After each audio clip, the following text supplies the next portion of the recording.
Well, a long-awaited judicial inquiry into gay and transgender hate crimes far back as 1970 has now been given the green light by the New South Wales government.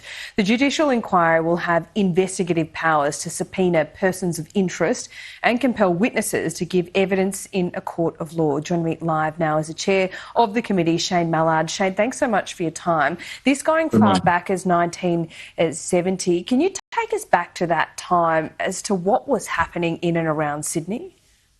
Well, the main focus of the gay hate crimes really was 80s and 90s. But yes, it does go back to the 1970s, in a period when being gay was, of course, illegal in nearly all the world, and certainly in New South Wales and Australia. And there was a sport of bashing up gay men and indeed killing them, throwing them off the cliffs of Bondi. And our inquiry found that the police at the time didn't thoroughly investigate them, often wrote them off as suicides or misadventures, and it's turned out that they were murders. And there's about 23 that are documented that are unsolved. Wow, that's just incredibly incredible. 23 unsolved murders at least that we know about. Do you think this inquiry might go some way to solving those murders? Well, I think justice never rests, and you see that in regards to events like wars. Pursue justice until it's exhausted, and it's not exhausted here. The perpetrators of the murders, particularly ones around Bondi Cliffs, where gay men like Ross Warren were just tossed off the cliff and disappeared forever, written off, as I said, as misadventure or suicide. Those perpetrators, my age or older now, they're in late 50s, walking amongst us in our society today. They are very nervous people today. They've evaded justice. Individuals know who did it. Men and women were involved. We've got evidence of that.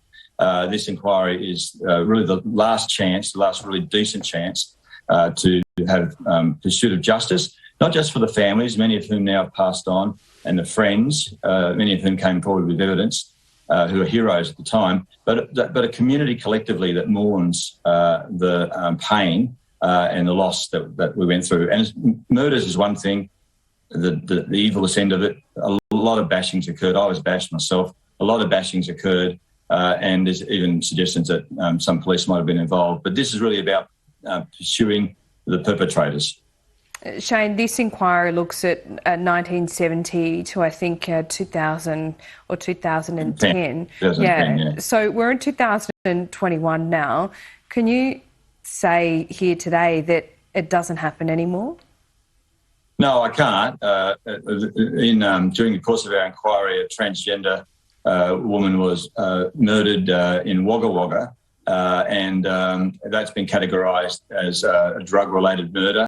There's a man has been charged, but in my mind and in the mind of the inquiry, that is very strongly motivated by transgender phobia, homophobia, and so even today we're seeing that occur. I mean, in our report we talk about the fact that there are no lesbians recorded in the hate crime as murders, but that's because, and we've got evidence from academics about this, back in the time they were categorised as domestic violence, often killed by their ex-partner, but in fact it was homophobia. So it really is a lot more to it than we unpackaged in terms of, and what the police unpackaged in terms of the identified homophobic crimes. And lessons from the past must keep being learnt. We see that in other areas of society. Hate crimes, whether it be based on religion or race or sexuality, pops its ugly head up time and time again, and we've got to keep on working on it. Well, Shane Mallard, this inquiry is now getting the green light. It will get underway. As we said, you have judicial powers to call persons of interest. Good luck with it, and we'll follow it closely. Thanks so much.